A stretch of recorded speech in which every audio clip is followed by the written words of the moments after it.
વિદ્યાર્થી મિત્રો, પ્રકરણ 3 માં આપણે આગળ વધીએ. ટોપિક નંબર 3.5, જેનું નામ ઇલેક્ટ્રોનની દીર્ઘ ગતિ અને અવરોધકતાનું ઉદ્ગમ. હવે આપણે અગાઉના લેક્ચરમાં ભણી ગયા કે કોઈ પણ ધાતુનો સ્ફટિક આપણે લઈએ તો સામાન્ય પરિસ્થિતિમાં એ સ્ફટિક રચનાની અંદર જડિત એવા ધન આયનો વાળા બિંદુને લેટિસ બિંદુ કહેવાય. એટલે લેટિસ બિંદુ ઉપર ધન આયનો વિરાજમાન હોય અને છૂટા પડેલા ઇલેક્ટ્રોન બે ધન આયન વચ્ચેના વિસ્તારમાં જે અસ્વસ્થ ગતિ કરે છે એવું આપણે ભણી ગયા. હવે એના સંદર્ભમાં આપણે આગળ વધીએ કે ધાતુના સ્ફટિક રૂપે આપણે આ આકૃતિની અંદર જે બ્લેક ટપકા જે બતાવ્યા છે એ આપણે લેટેસ્ટ બિંદુ ઉપર જડિત એવા ધન આયનો બતાવેલા છે અને કોઈ એક ઇલેક્ટ્રોન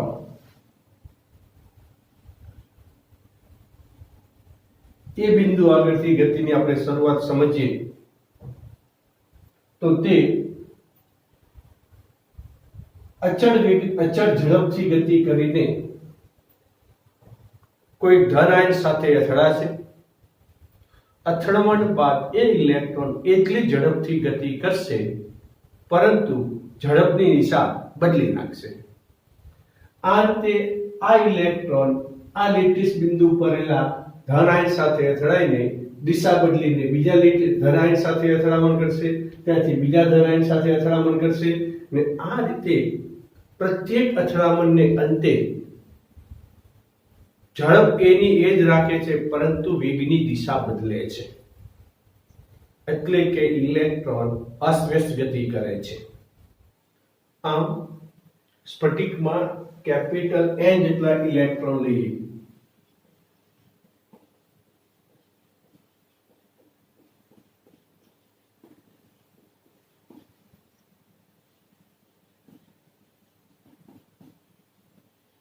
હોય તેમાં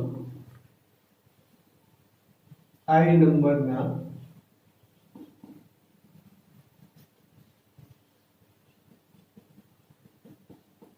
ઇલેક્ટ્રોન માટે આપેલ કોઈ એક સમયે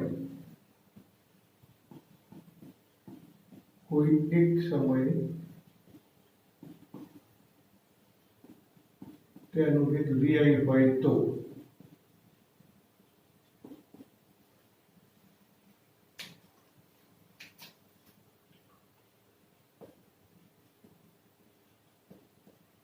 તેનો સરેરાશ વેગ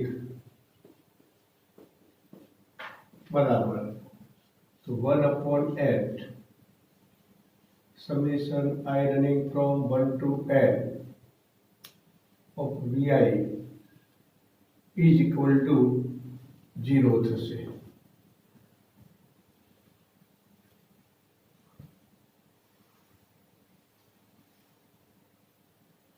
હવે આ સ્ફટિકને આપણે વિદ્યુત ક્ષેત્રની અસર હેઠળ વિચારીએ તો આ આકૃતિમાં વિદ્યુત ક્ષેત્રની ગેરહાજરીમાં કોઈ ઇલેક્ટ્રોનનો ગતિપથ બ્લેક પેનથી સળંગ લીટી વડે દર્શાવ્યો છે. વિદ્યુત ક્ષેત્ર જો હાજર હોય તો આકૃતિમાં E સદિશ વિદ્યુત ક્ષેત્રની દિશા તીર વડે દર્શાવી છે. તો વિદ્યુત ક્ષેત્રને લીધે ઇલેક્ટ્રોન નો ગતિપથ તૂટક રેખાથી મેં લાલ પેન વડે દર્શાવ્યો છે અને તે ઇલેક્ટ્રોન B ને બદલે B' પર પહોંચે છે. એટલે કે વિદ્યુત ક્ષેત્રને લીધે તે BB' જેટલું અસરકારક સ્થાનાંતર કરે છે તેવું કહી શકાય. હવે આપણે વિદ્યુત ક્ષેત્રને લીધે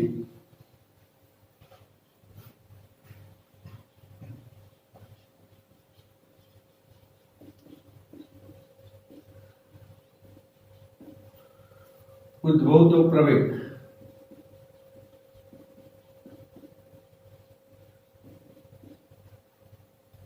બરાબર ખબર પડી ગયા F બરાબર ma ન્યૂટનના બીજા નિયમ પ્રમાણે. અને વિદ્યુત ક્ષેત્રમાં ઇલેક્ટ્રોન હોય તો વિદ્યુત બળ લાગે F બરાબર Q પ્રમાણે. અહીં Q ને બદલે ઇલેક્ટ્રોનનો વીજભાર -e લઈએ તો પ્રવેગ બરાબર minus capital E into small e by m આટલો પ્રવેગ ઉત્પન્ન થશે. હવે આપણે વિદ્યુત ક્ષેત્રને લીધે વેગમાં કેવો ફેરફાર થાય એની વાત કરીએ. તો વિદ્યુત ક્ષેત્રની ગેરહાજરીમાં ઇલેક્ટ્રોનનો કોઈ એક સમયે ઇલેક્ટ્રોનની ઝડપ કૌંસમાં વેગ આપણે vi લીધો છે. હવે એમાં તો વિદ્યુત ક્ષેત્રની ગેરહાજરીમાં ઇલેક્ટ્રોનની છેલ્લી અથડામણ જે સમયે થઈ હશે તે અથડામણ તે સમય કરતા વહેલી થઈ જશે વિદ્યુત ક્ષેત્રને લીધે. તો આમ જે સમયે છેલ્લી અથડામણ થઈ છે તેના પછી એ vi જેટલા વેગથી તો ગતિ કરશે જ, પણ વિદ્યુત ક્ષેત્ર હાજર છે તો છેલ્લી અથડામણના સમય પછી ti જેટલા સમયને અંતે તેનો વેગ capital V of I is equal to small vi plus minus capital into small e by m into t of I. એટલે અથડામણ પછી vi જેટલો વેગ તો ખરો, પણ વિદ્યુત ક્ષેત્રને લીધે તેનો વેગ તો પ્રવેગ બરાબર વેગ ભાગ્યા સમય. તો વેગ બરાબર પ્રવેગ ગુણ્યા સમય. તો પ્રવેગને મેં આપણે અથડામણ પછી ti જેટલો સમય લીધો એટલે સમય ti એટલે પ્રવેગ ગુણ્યા સમય કર્યો એટલે આપણને વેગ મળ્યો.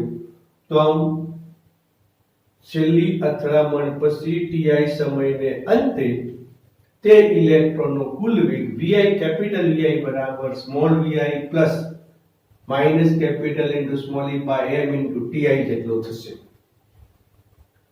હવે આ ઇલેક્ટ્રોનનો સરેરાશ વેગ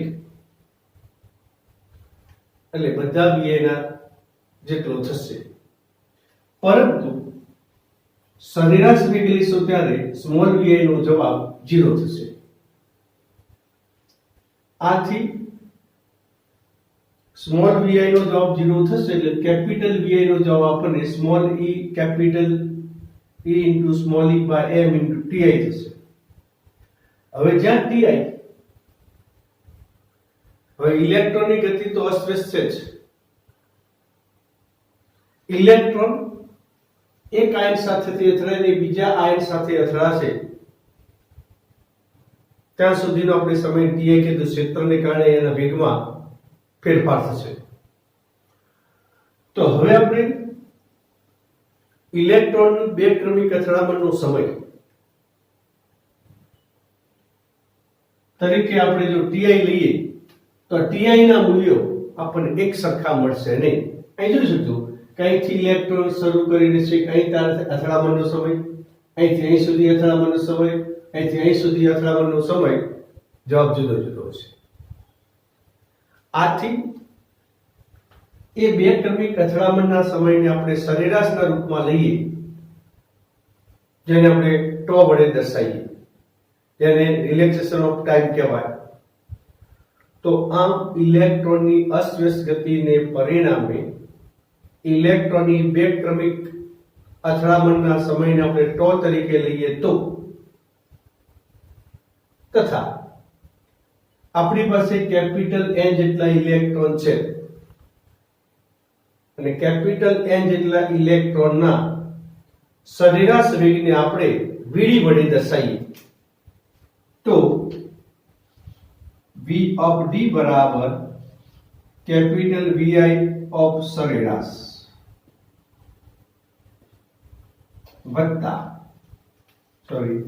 બરાબર સ્મોલ vi of સરેરાશ વત્તા minus capital E into small e by m. હવે આપણે બે ક્રમિક અથડામણનો સરેરાશ સમય ટો લીધો છે એટલે t of i નો સરેરાશ સમયને આપણે ટો વડે દર્શાવીએ, પરંતુ સ્મોલ vi of સરેરાશ આ સમીકરણ મુજબ શૂન્ય થશે. તો therefore v of d બરાબર minus capital into small e by f into tau. આ સમીકરણની લાક્ષણિકતા એવી છે કે વિદ્યુત ક્ષેત્રને લીધે ઇલેક્ટ્રોન સમયથી સ્વતંત્ર હોય એવા સરેરાશ વેગંશમાં v of d જેટલા વેગથી ગતિ કરે છે. આ ઘટનાને ડ્રિફ્ટ કહેવાય છે અને તે વખતનો જે કંઈ વેગ મળે એ વેગને ડ્રિફ્ટ વેગ તરીકે ઓળખાવાય છે. એટલે આ સમીકરણ જે થયું એ ડ્રિફ્ટ વેગનું સમીકરણ થયું. v of d બરાબર minus capital e into small e by f into ટો. ઇક્વેશન નંબર 1 આપણે આપીએ.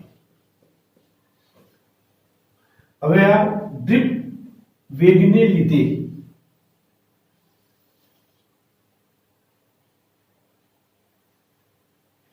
ઇલેક્ટ્રોન કે વાહકની અંદર વિદ્યુત ક્ષેત્ર લંબ એવા આડછેદ પરથી કૌંસમાં ક્ષેત્રફળમાંથી ચોખ્ખો વિદ્યુત ભારનું સંવહન થશે. તો એવી સમજૂતીના રૂપમાં આપણે કોઈ એક વાહક વિચારીએ.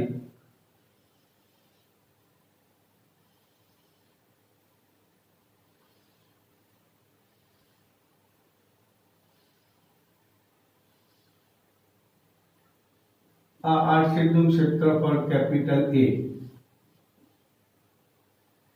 આ દિશામાં આપણે વિદ્યુત ક્ષેત્ર છે એ બતાવ્યું છે પ્રમાણે વિદ્યુત ક્ષેત્ર E આ દિશામાં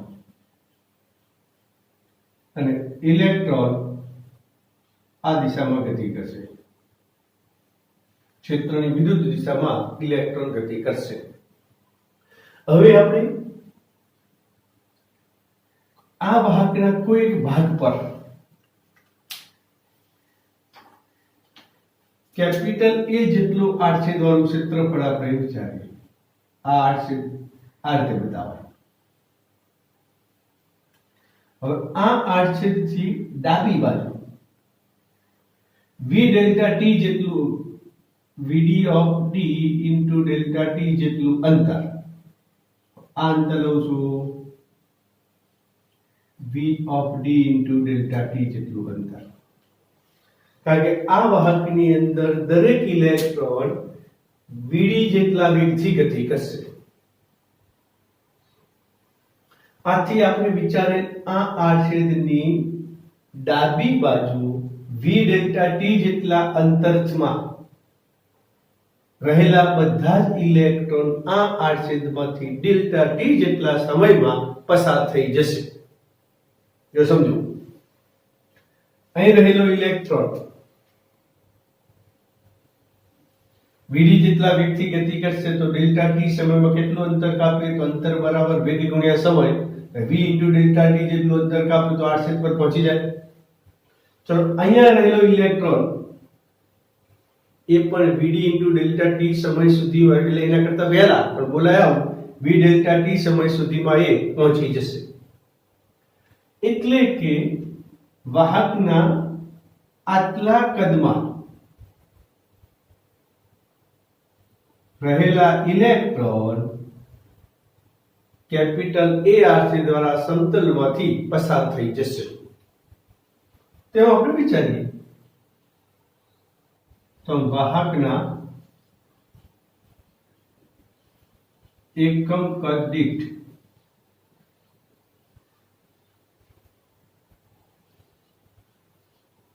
ઇલેક્ટ્રોનની સંખ્યા, કૌંસમાં એને સંખ્યા ઘનતા કહેવાય, સંખ્યા ઘનતા સ્મોલ n છે. તો આથી આ આડછેદમાંથી ડેલ્ટા t સમયમાં પસાર થતા ઇલેક્ટ્રોનની સંખ્યા ડેલ્ટા t સમયમાં એ આડછેદમાંથી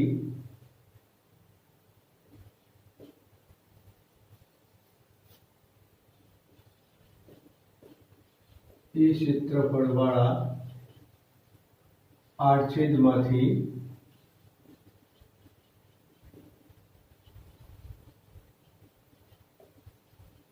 પસાર થતા ઇલેક્ટ્રોનની સંખ્યા.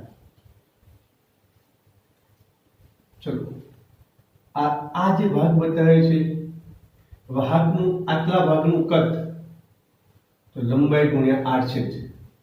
એટલે v into delta T into capital A કહું એટલે કદ થઈ જાય. એકમ કદમાં n, તો આટલા કદમાં કેટલા, તો સંખ્યા થશે તો a v of d into delta T into n જેટલા ઇલેક્ટ્રોન થશે. હવે એક ઇલેક્ટ્રોનનો વીજભાર માઇનસ e લખાય, તો આટલી સંખ્યાના ઇલેક્ટ્રોન આ આડછેદ પરથી પસાર થયા તો ડેલ્ટા ટી સમયમાં પસાર થતો વીજભાર, તો ડેલ્ટા ટી સમયમાં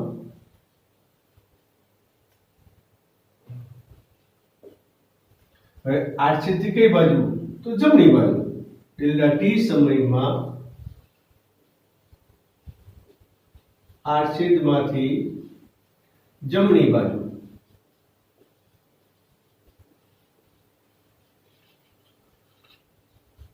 પસાર થતો વીજભાર.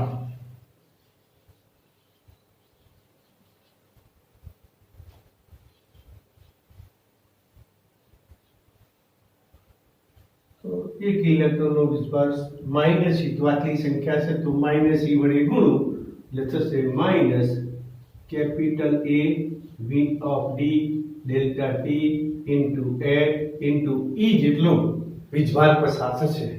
કઈ બાજુ, આડછેદથી વાહકમાં જમણી બાજુ. તો પછી આપણે વિદ્યુત ક્ષેત્રની દિશામાં એટલે આ બાજુ ડાબી બાજુ, વાહકના આડછેદ પરથી ડાબી બાજુ એટલા જ સમયમાં પસાર થતો વીજભાર આના ધન મૂલ્ય જેટલો હશે એવું આપણે કહી શકીએ. કારણ કે એનાથી વિરુદ્ધ દિશા લીધી એટલે આપણે એ નિશાની પ્લસ થઈ જાય. એટલે કે આ આડછેદમાંથી ડેલ્ટા ટી સમયમાં જમણી ડાબી બાજુ પસાર થતો વીજભારનો જથ્થો આ સમીકરણના ધન મૂલ્ય જેટલો હશે, જેને આપણે કેપિટલ Q વડે દર્શાવીએ. હવે આપણે આ વીજભારને આપણે કેપિટલ Q વડે દર્શાવીએ તો કેપિટલ A આડછેદમાંથી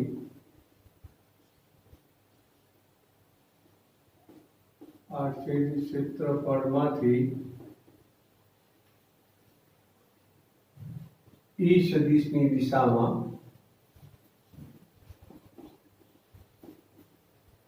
ડેલ્ટા ટી સમયમાં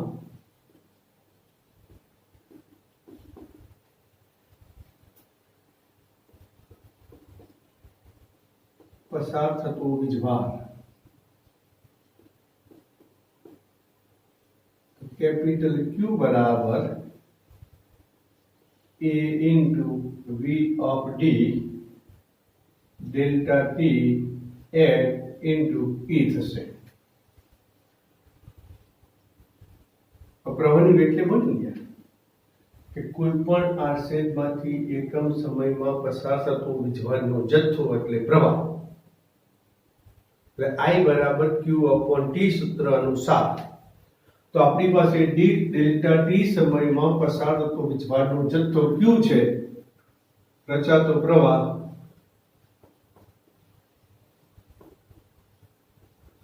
I બરાબર Q upon delta T implies that Q બરાબર I into delta T લેતા, જ્યાં I પ્રવાહનું માન કૌંસમાં મૂલ્ય લેવાનું છે, તો therefore I into delta T બરાબર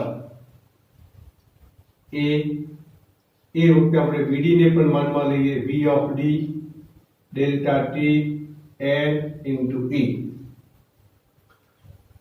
ડેલ્ટા ટી સામસામે કેન્સર. પ્રવાહ ઘનતા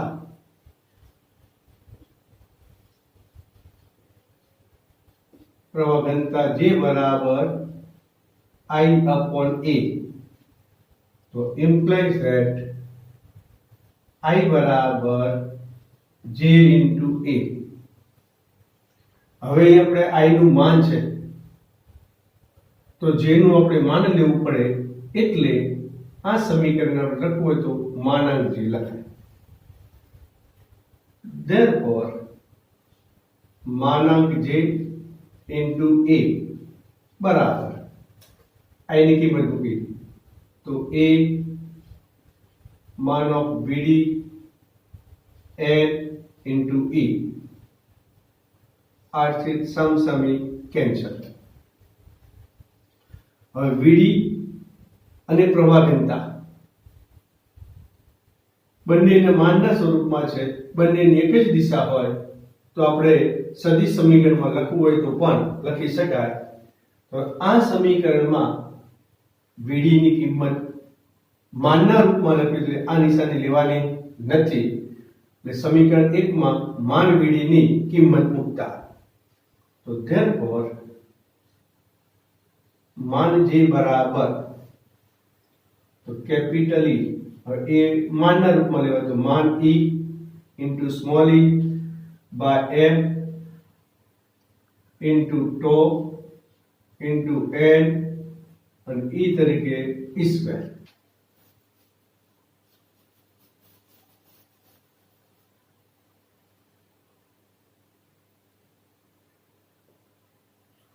હવે આપણે ભણી ગયા ઓહમના નિયમમાં J બરાબર સિગ્મા E, તો J ની જગ્યાએ મૂકીએ સિગ્મા ઇન્ટુ માન E બરાબર માન E E square tau into n upon m.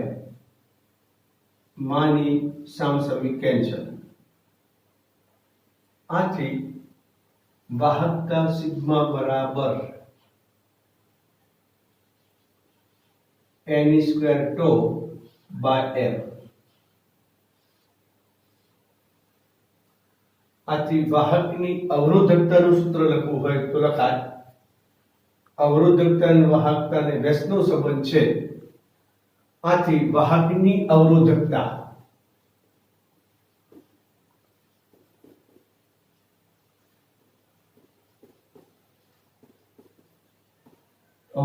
rho is equal to 1 upon sigma બરાબર તો m upon n square into tau. આ થયું અવરોધકતાનું સૂત્ર. તો અવરોધકતા અને વાહકતાનો એકમ તો એકબીજાથી વ્યસ્તનો સંબંધ છે, એટલે ρ બરાબર 1 upon સિગ્મા કિંમત મૂકી. હવે અહીંયા tau બે એટલે કે ઇલેક્ટ્રોનની બે ક્રમિક અથડામણ માટેનો સમય, m ઇલેક્ટ્રોનનું દળ અને n વાહકમાં ઇલેક્ટ્રોન સંખ્યા ઘનતા અને E ઇલેક્ટ્રોનનો વીજભાર દર્શાવે છે. આ થઈ ઇલેક્ટ્રોનના દીપ ગતિની ચર્ચા થઈ.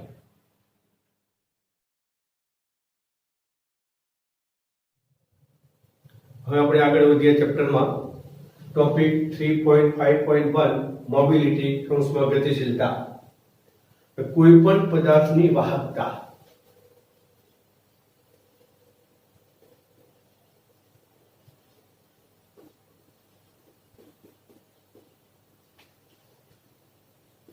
તો તેમાં રહેલ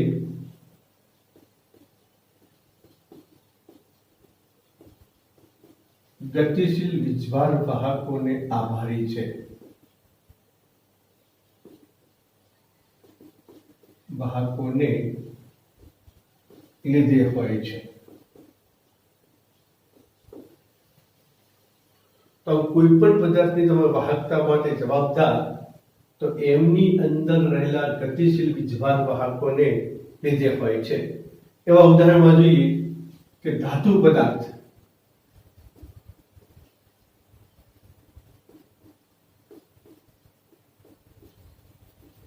તો ધાતુ પદાર્થની વાહકતા માટે જવાબદાર કોણ? તો m ની અંદર જે અસ્વસ્થ ગતિ કરતા ઇલેક્ટ્રોન જે આપણે મુક્ત ઇલેક્ટ્રોન કહીએ છીએ, તો ધાતુ પદાર્થમાં ગતિશીલ વીજભાર વાહક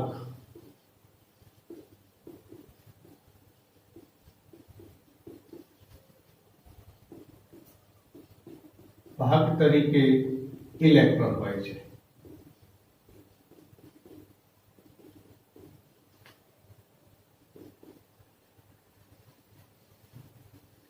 બીજું ઉદાહરણ જોઈએ, આયનીકૃત વાયુ.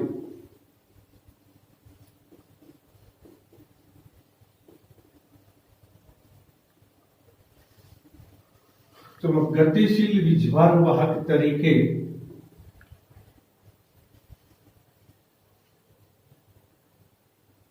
ઇલેક્ટ્રોન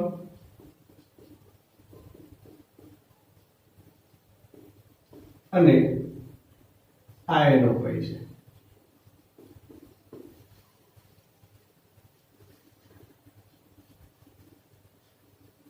વિદ્યુત દ્રાવણ, ઇલેક્ટ્રોલાઇટ. તો વિદ્યુત દ્રાવણમાં ગતિશીલ વીજભાર વાહક તરીકે ધન અને ઋણ બંને પ્રકારના આયનો.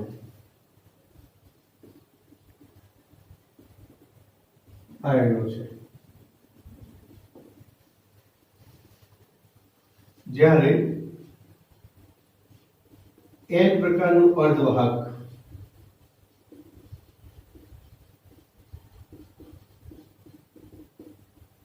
આ ટોપિક તમે ચેપ્ટર નંબર 14 માં ભણશો કે n પ્રકારના અર્ધવાહકમાં ગતિશીલ વીજભાર વાહક તરીકે મુક્ત ઇલેક્ટ્રોન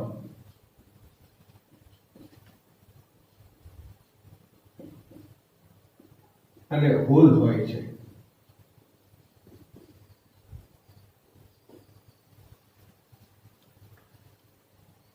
તો આમ મોબિલિટીની શું છે, એની આપણે વ્યાખ્યાની વાત કરીએ તો મોબિલિટીની વ્યાખ્યા.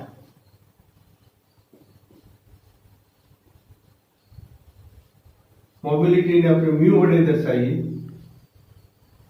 તો મોબિલિટીની વ્યાખ્યા આપણે વિદ્યુત ક્ષેત્રના સંદર્ભમાં આપણે ડ્રિફ્ટ વેગના સંદર્ભમાં આપણે આપીએ તો એકમ વિદ્યુત ક્ષેત્ર દીઠ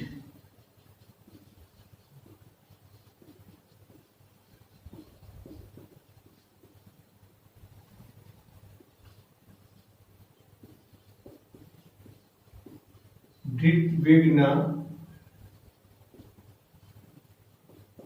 માનના મૂલ્યને મોબિલિટી કહે છે.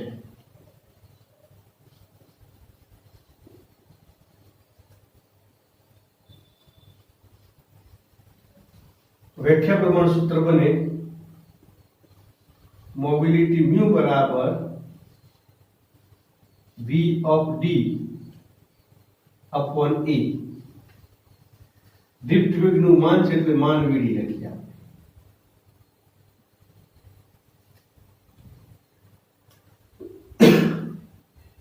તો vd ની કિંમત આપણે મૂકવી હોય તો આપણે મૂકી શકીએ. કે અગાઉના ટોપિકમાં vd નું સૂત્ર આપણે લાયા હતા કે capital E into small e by m into tau. આગળના ટોપિકમાં નિશાની માઈનસ હતી પણ માન vd છે એટલે નિશાની મેં પ્લસ લીધી છે અને ગુણ્યા 1 upon e. e ઉડી જાય એટલે બધે e into capital tau by m આવું સૂત્ર બન્યું. હવે આપણે મ્યુ નો એકમ બનાવીએ.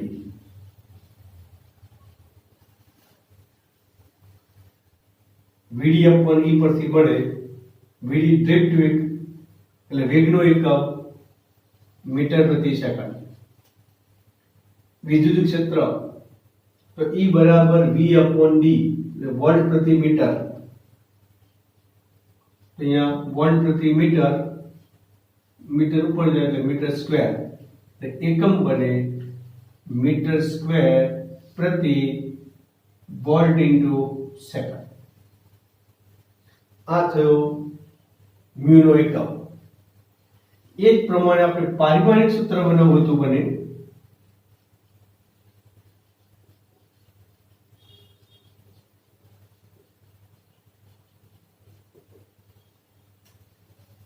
મીટર તો L સ્ક્વેર. અહીંયા વોલ્ટ છે વિદ્યુત સ્થિતિમાન. અગાઉના લેક્ચરમાં આપણે ચર્ચા હતું કે યાદ રાખો 1231 તો M N T E 1231 પહેલા બે પ્લસ બીજા બે માઇનસ સેકન્ડ નો T ગુણ્યા T. સાદુરૂપ આપશો એક T અહીંથી કપી જશે સાદુરૂપમાં થશે M - 1 L સ્ક્વેર ઉડી જશે એટલે L 0 T અહીંથી કપાશે T - 2 પડે એટલે T + 2 થઈ જશે A + 1 થઈ જશે. એટલે મોબિલિટીનું પારિમાણિક સૂત્ર M - 1 L 0 T2 A1 થશે. આ થઈ મોબિલિટીની ચર્ચા.